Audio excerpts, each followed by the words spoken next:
Donc les Togolais doivent savoir aussi qu'il y a une loi, et c'est pas seulement en Italie, hein, partout. Une personne qui fait ses mea culpa ou qui connaît un scandale et qui le révèle parce qu'il fait partie de la maison, cette personne, en premier, on le remercie d'abord, on l'encourage à dire plus, c'est après seulement qu'on arrive à dire bon, il y a ci, il y a ça en fait. Donc on doit comprendre ça aussi au Togo, c'est sur ça que je voudrais appuyer grand frère Ferdinand. Merci beaucoup Junior, merci. Ok, mais je vais vous laisser continuer, Ditri.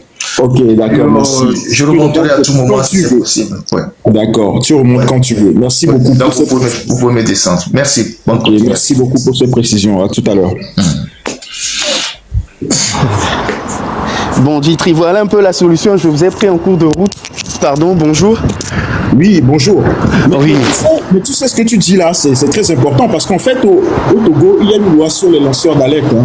Il y a une loi qui protège les lanceurs d'alerte. Je vais essayer de retrouver ça pendant le live et vous la lire. Ouais. Mais on a normalement les tests qui sont là hein, pour protéger ce genre de situation, ce genre de personnes qui sont dans des situations comme ça. C'est ce que je veux dire au peuple togolais. On a deux personnes déjà. Il y a ce monsieur qui nous parle, il y a plein de gens qui le font, mais on ne les attend pas.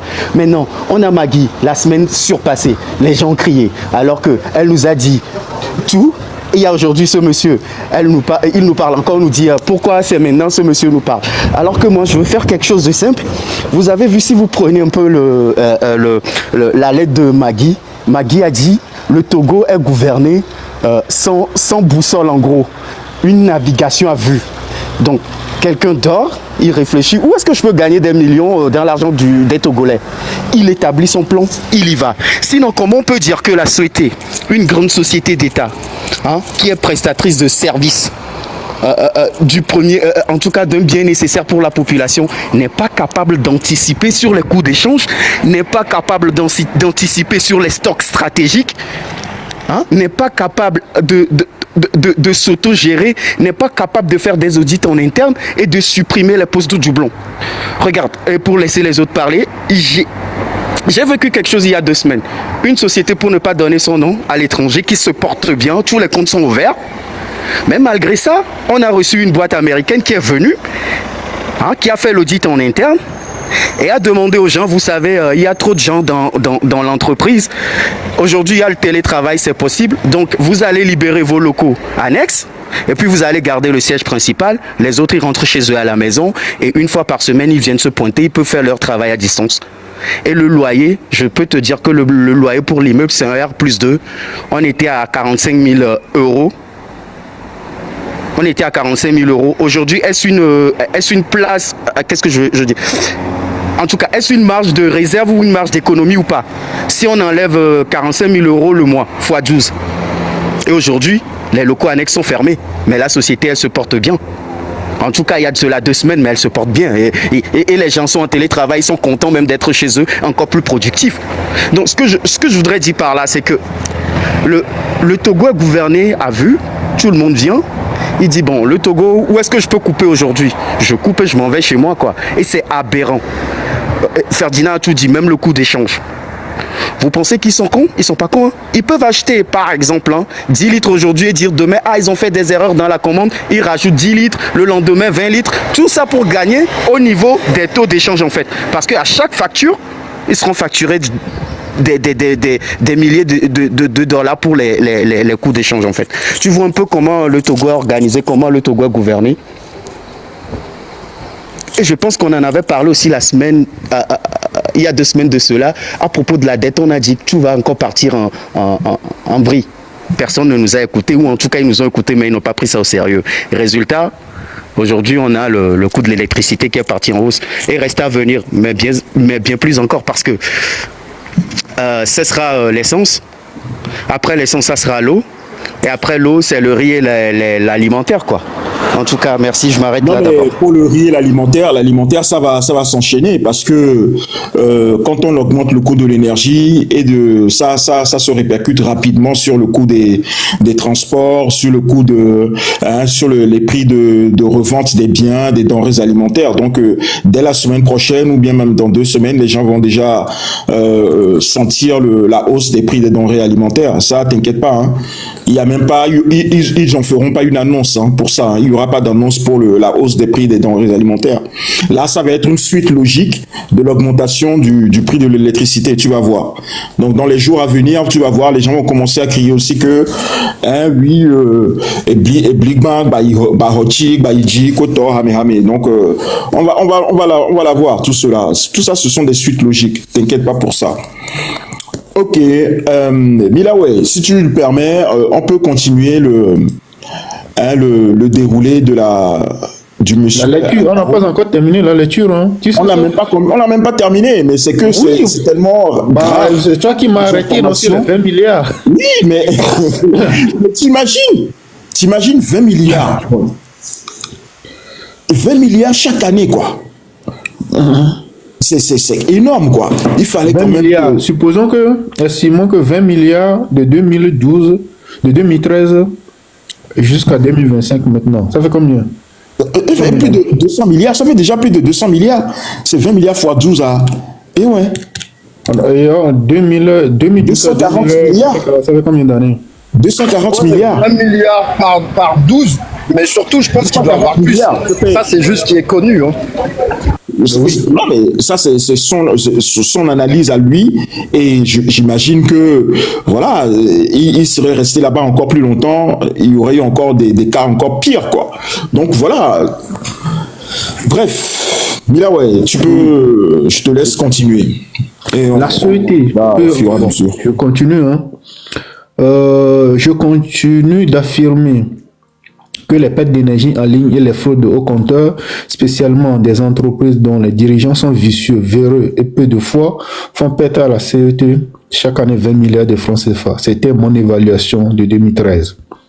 La CET peut obtenir des fabricants de compteurs les logiciels pour détecter sur chaque compteur le montant exact des fraudes et les dates auxquelles ces fraudes ont été perpétrées.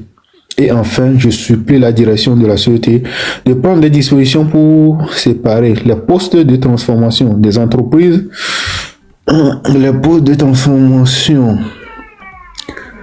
le pot de transformation, je supplie la direction de la société de prendre des dispositions pour séparer les pots de transformation des entreprises pour que les sociétés n'accèdent plus à la partie réservée à la société pour perpétrer les fraudes et dire que ce sont des agents irresponsables de la société qui aident ces entrepreneurs véreux à construire ces postes de transformation non conformes aux normes de la société et aux normes internationales de sécurité.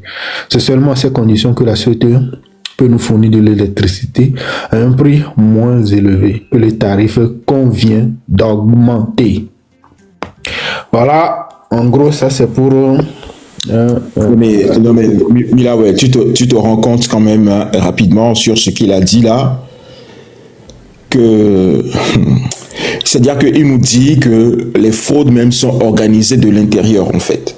Oui, c'est ça, c'est clair. C'est connu quoi par les gens de l'intérieur en fait.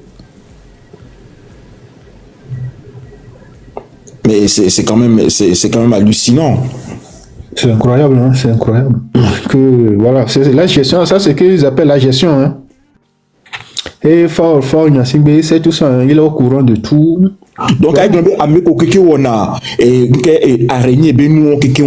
tout cela, bah oui. Ils ne peuvent pas nous dire ici, ils ne peuvent pas se dédouaner et nous dire ici qu'ils ne savent pas, ou bien ils ne contrôlent pas, ou bien ils ne sanctionnent pas les gens qui font des choses comme ça. Ils le savent. Oui. Et ils ferment les yeux dessus. C'est fait exprès, c'est fait exprès. Oui. C'est grave, hein, c'est grave ce qui se passe. Hein. Et d'ailleurs, je pense qu'il a rajouté, il a fait encore quelque chose, il a rajouté quelque chose.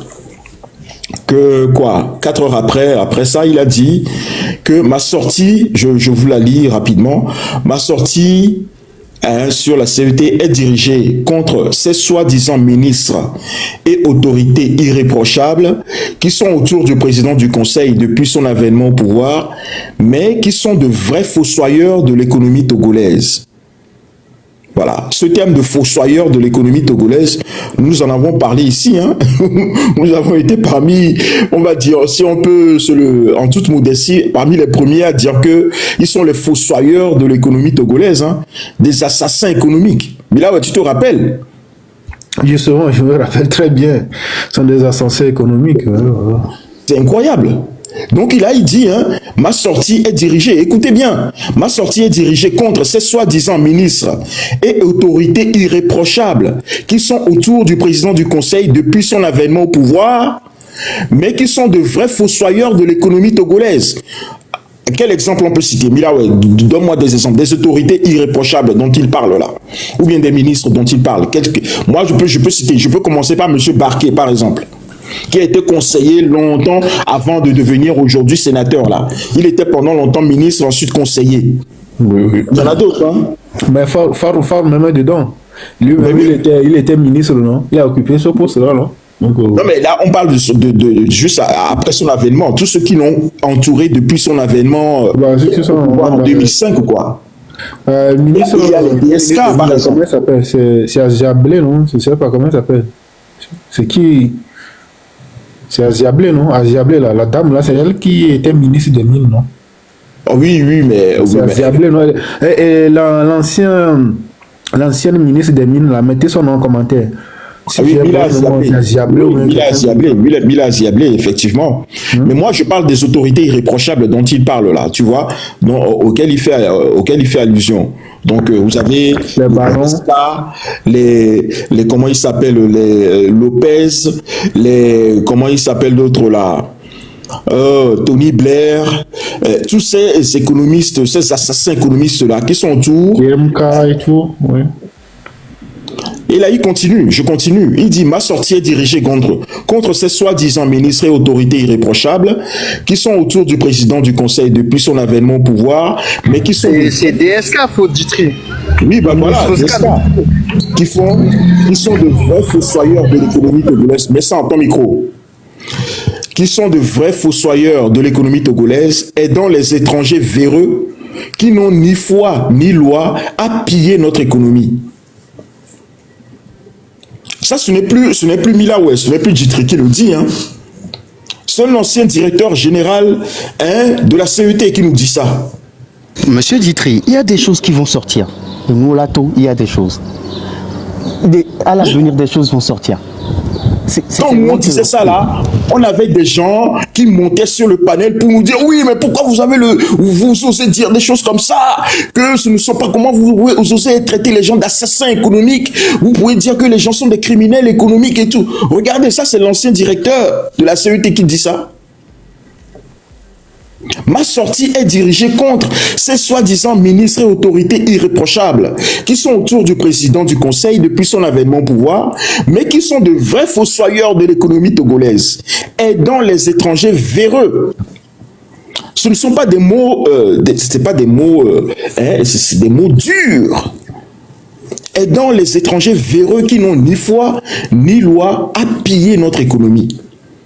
Cela ne peut plus durer. Non, l'augmentation du tarif d'électricité du 5 mai dernier est un leurre. Le chef de l'État, nous n'avons pas encore l'habitude de la 5e République, entre parenthèses, doit demander urgemment à revenir sur cette augmentation. Former une équipe de Togolais qui, en 3 mois, va ramener les tarifs moins chers qu'avant et va remettre la CET sur de bons rails. Des soi-disant industriels étrangers qui vous affirment que s'ils ne fraudaient pas les compteurs de la CET, ils ne peuvent pas vendre leurs produits. Vous imaginez ce qu'il est en train de dire là? Qu'il y a des soi-disant industriels étrangers qui vous affirment qu'ils ne peuvent, que s'ils ne fraudaient pas les compteurs de la CET, ils ne peuvent pas revendre leurs produits au Togo. C'est grave, c'est extrêmement grave. C'est extrêmement grave ce qu'il dit là, Djitri. C'est extrêmement grave. Non, mais ça veut aussi dire que quelque part, attends, c'est que moi je industriel en question, on peut citer Pia, non? Ceux qui sont à Pia là-bas. Voilà, mais ça veut dire que c'est des étrangers qui viennent commettre des fraudes, des infractions chez nous et qui nous l'imposent comme règle commerciale. C'est-à-dire qu'en fait, quelque part, les dirigeants qui sont là, ils n'ont aucun pouvoir, quoi. C'est-à-dire qu'on a des brigands, on a on a des criminels étrangers qui viennent nous dire, écoutez, moi, je viens chez vous, je vous montre la couleur, je vais frauder, et je vais vous dire pourquoi je vais frauder. Je vous balance une raison bidon. Pourquoi? Et pour légitimer ma fraude. Je balance une raison bidon pour légitimer la fraude de l'électricité et je vous dis que si je ne fraude pas, si vous ne me laissez pas frauder, ben je ne vais pas pouvoir vendre mes produits chez vous. Ça veut dire que, mais en fait, le gouvernement là, il est là, mais ils n'ont aucun pouvoir. On a un gouvernement de brigands. Donc, on a de vrais mafieux à la tête du pays. On a des gens qui sont là, qui laissent venir des mafieux dans notre pays, faire des affaires dans notre pays, de manière frauduleuse. Il n'y a pas qu'ils laissent, hein, Ditry. Ils ne laissent pas. Ils font appel aux mafieux pour venir ensemble voler le Togo. C'est pas qu'ils laissent, c'est eux qui les appellent.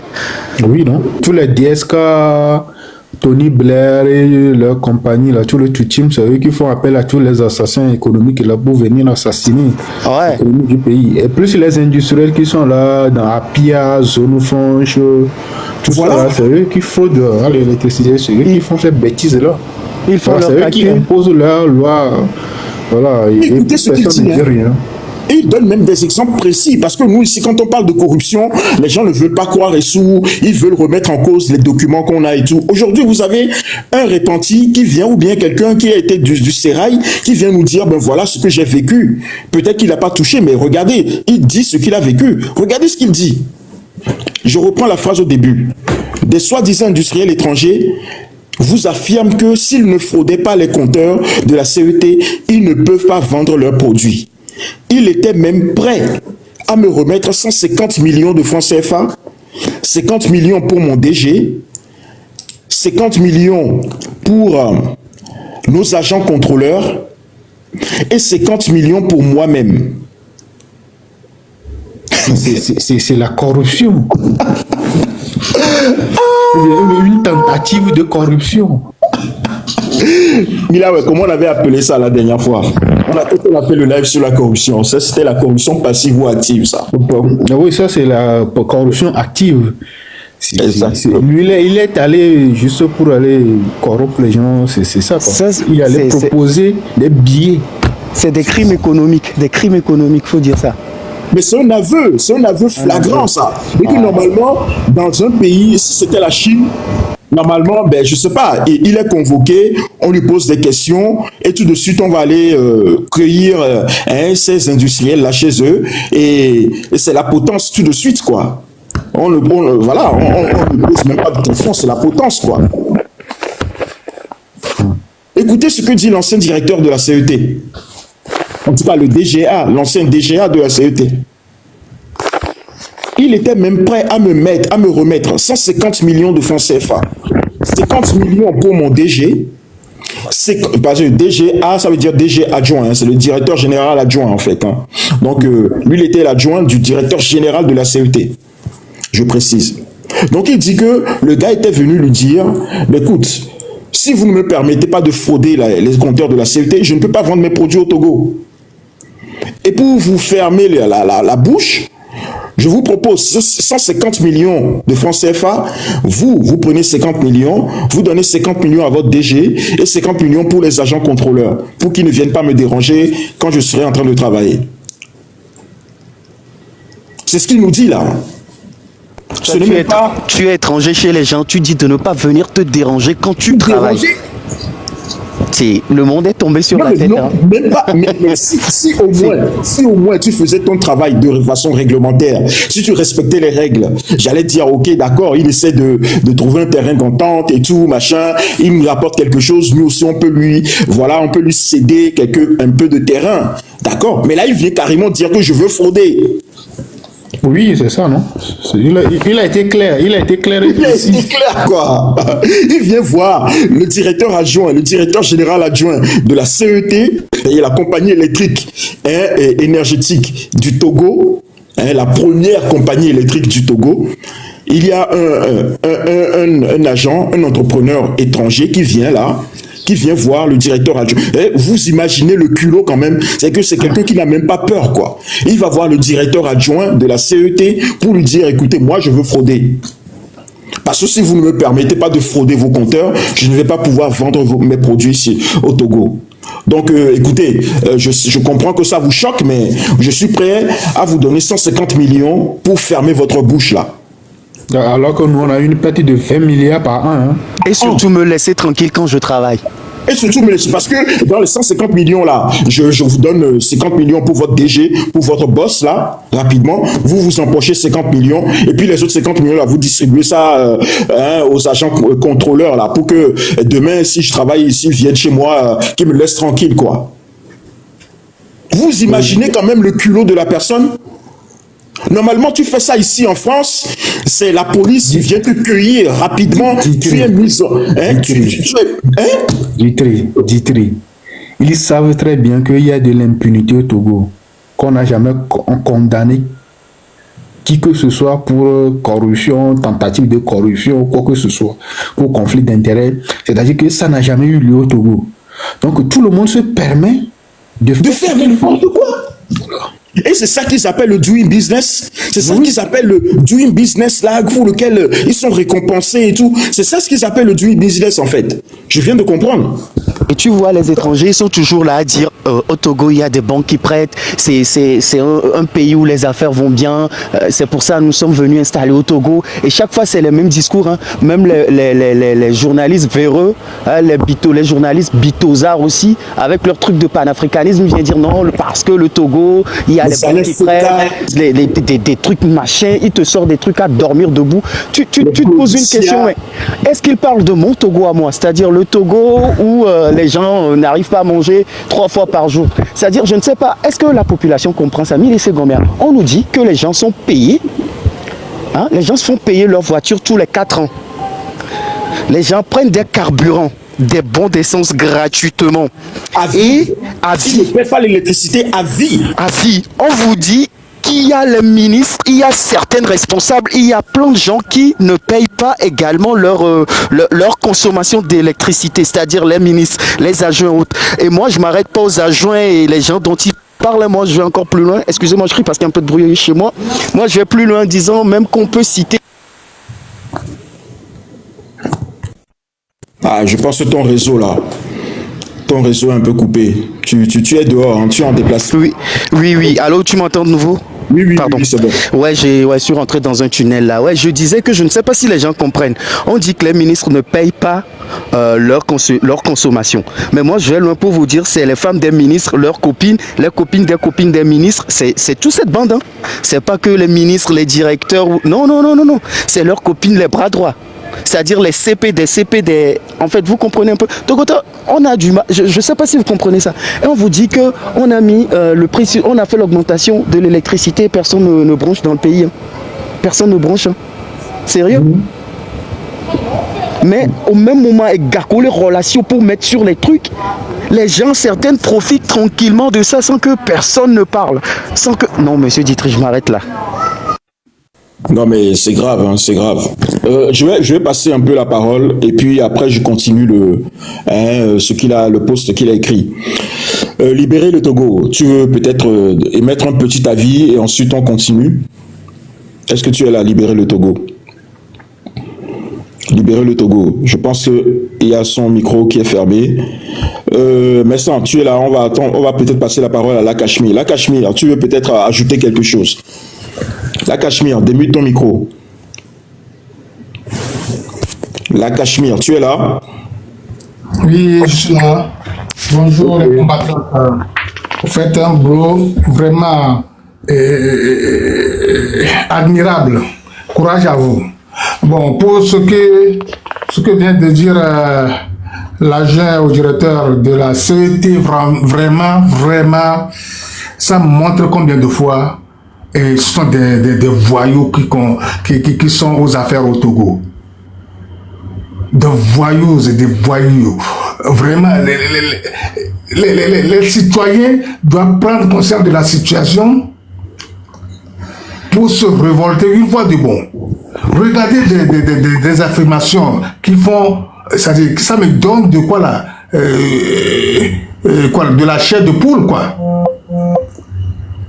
Dans quel pays on peut faire cela si ce n'est pas au Togo? On ne va pas dire que c'est en Occident qu'on peut arrêter ces gens de personnes. Dans les pays voisins aussi, au Bénin, je ne pense pas que de telles choses peuvent se produire au Bénin. Car on ne peut pas se permettre une telle chose. Jusqu'à parler du Ghana. Vraiment, nous devons travailler. Ça doit nous donner la force de travailler plus pour que l'on renvoie ceux-là qui sont aux affaires. Sinon, notre pays serait irrécupérable. Même si un jour, ça revient dans nos mains aussi, on ne pourra rien parce qu'on va vendre tout. Mais on ne serait pas en mesure de quoi là, comment dire ça, de payer nos dettes. Est-ce que vous voyez? Non. Exactement. Mais toi, comment tu penses comment tu le prends là, le fait que le directeur général adjoint de la CET nous dise que qu'il y a 20 milliards qui sont perdus chaque année par la CET, et malgré ça, on augmente les prix. Mais on augmente les tarifs. Comment est-ce que toi c'est très surprenant. Dans tout cela, qu'est-ce que la Cour de compte, est-ce que cette Cour n'a rien à dire, pardon, ce Cour, oui, c'est la Cour, elle n'a rien à dire concernant cet état de choses? La Cour de compte, lui, fait ses rapports, hein. Et tout. Tu sais, il y a une impunité. Donc, le tout revient à l'Assemblée nationale et le président, voilà, le chef suprême le chef suprême des armées. Autrement dit, je voudrais parler du chef de l'État. Oui. Donc, il est au courant de tout cela. Il est au courant de tout cela, mais il est bien informé de tout ça. Il est bien informé. Il n'agit pas. Donc les Togolais doivent comprendre ceci. Ils doivent se lever pour qu'on chasse cela. Parce qu'ils font souffrir les citoyens pour rien. Ces pertes-là, alors que ce sont les grands responsables des entreprises et des ministres, eux, ils sont payés chaque fois à la fin du mois, mais c'est eux qui ne paient pas les frais d'électricité, et puis on met ça au dos de la pauvre population. Est-ce que c'est normal comme ça? C'est normal ça? Vraiment, c'est incroyable. En tout cas, c'est pas normal, mais moi, un citoyen lambda doit se révolter, doit se lever pour qu'on chasse ceux-là aux affaires. Sinon... Mais on a vu le dirigeant ou bien le chef du parti MTR là, qui a fait une petite action en début de semaine où il a appelé les gens à aller faire un sitting devant le siège de la CET. Moi, je salue cette initiative là, et je pense que maintenant, après cette augmentation, après maintenant la sortie de l'ancien DGA, il faut accentuer, il faut répéter ces actions là. Normalement, les leaders des partis politiques, ils doivent prendre ces affaires et ce dossier au sérieux. Ils doivent crier. Mais c'est leur travail. Monsieur Lacache, vous n'avez pas compris. Ils doivent prendre ça au sérieux et travailler dessus. Parce que dans ces partis politiques, il y a des juristes, il y a des économistes. Vous n'avez pas compris que ces leaders ne sont pas là pour nous, ne sont pas prêts pour nous, du moins pour le moment, pour faire ce travail. Ils sont pas là. C'est le peuple togolais qui est égal à lui-même, en fait. Voilà, les militants de ces partis-là, donc ils n'ont qu'à ouvrir les yeux. Si de telles choses doivent se passer au pays, et puis... Pardon de te couper, mais les militants de ces partis-là également doivent prendre les choses au sérieux. Ce que tu as dit, Niakade nous a dit, on ne parle plus en tant que partisan ou partisane, on parle en tant que citoyen togolais. Donc tout ce qui te bloque pour ne pas que tu revendiques tes droits, tu les jettes à côté et tu y vas en fait. Ils sont accrochés à ces partis politiques. Or, les partis politiques ou bien les leaders ne font pas leur travail. Ils ne font pas leur travail. Et puis ils vont rester, donc c'est comme eux aussi, ils s'en fichent, alors que ce sont eux qui paient les pots cassés. Ok, moi je n'ai plus rien à dire. Courage à vous. Merci. Continuez, papa le fait. Moi, je ça va rentrer dans les oreilles de certaines personnes, ceux-là qui sont conscients et qui veulent le changement pour ce pays-là. Ils vont faire quelque chose un jour. Exactement. Mais je voudrais quand même, pour la défense de certains leaders, qu'il y a quand même eu certains leaders qui sont sortis, qui ont fait des communiqués. Notamment, Madame Adjamagbo de la DMP a fait un communiqué sur la hausse des prix pour s'opposer, pour contester la hausse des prix de l'électricité. Et je pense que le leader du mouvement Touche pas ma constitution aussi a fait une sortie ou un communiqué là-dessus. Mais en tout cas, nous, on invite tous les leaders politiques. Vous savez, un simple communiqué ne suffit pas. On doit faire un meeting au cours duquel on va exposer tout ceci à la population pour qu'ils comprennent. Ce n'est pas un secret. On doit faire un meeting comme on le fait là. On prend le dossier, on décortique ça.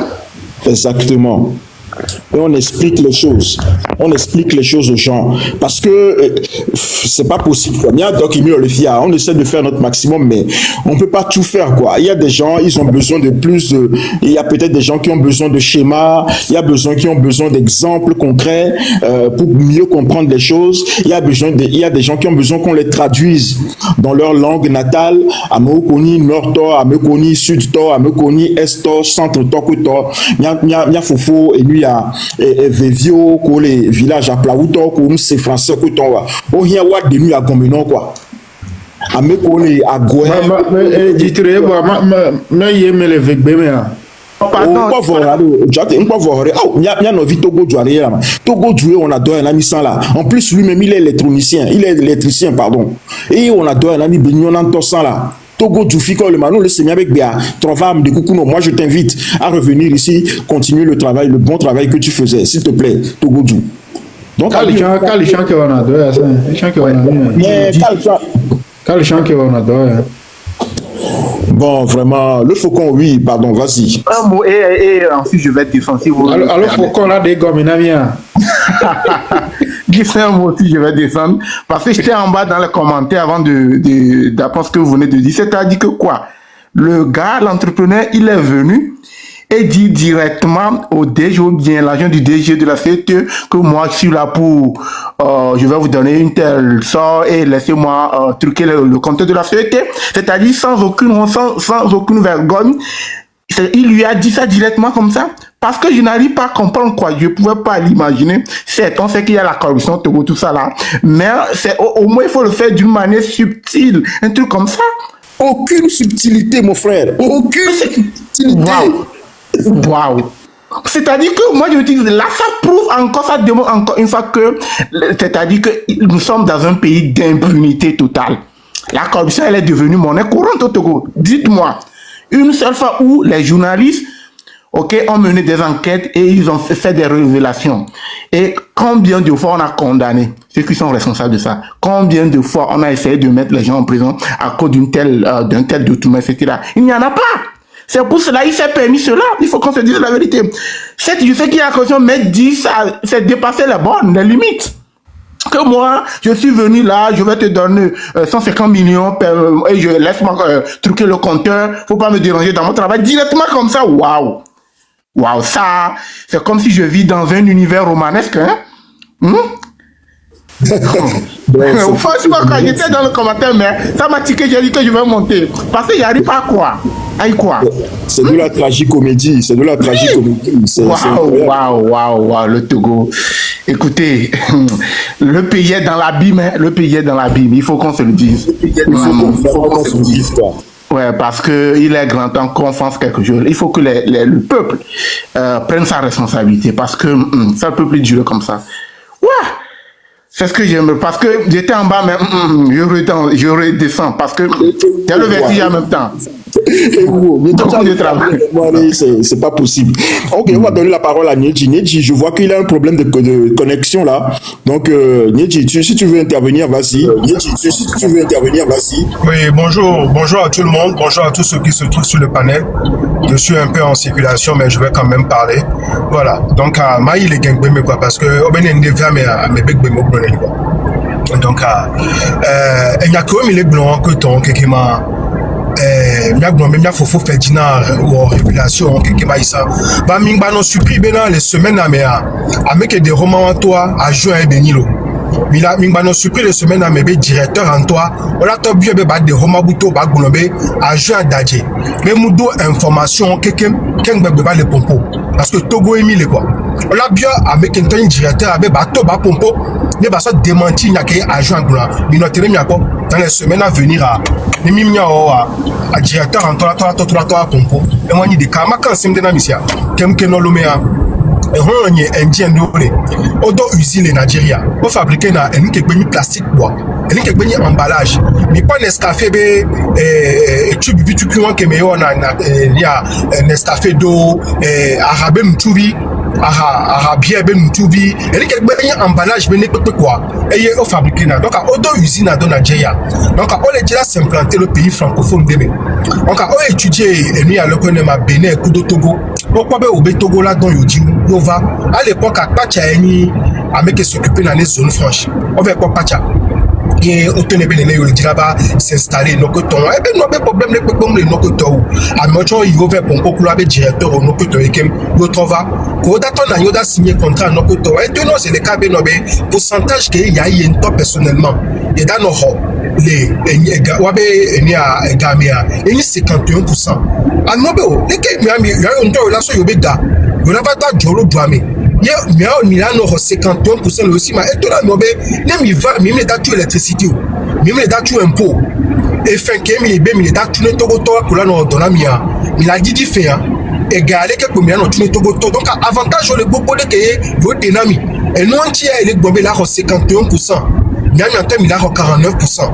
amobe a obe matin no possible America ka ka botova amobe ni la nyole yo majo 50 ma egbe ebe le magbe ni 51 na yokuwa nojo amojo Ghana amojo amove do entreprise à Ghana amove do entreprise à Ghana donc c'est pour vous dire que be du kememile a c'est grave et méchanceté be doué mille secondes méchanceté be du memile donc ami ko yo ekem kele joa togole mu le tideo togole mu le gele papa amoko le loi mais en toi allons pour les dons et donc peuple mouton on y peut on les reçoit ah bon non ok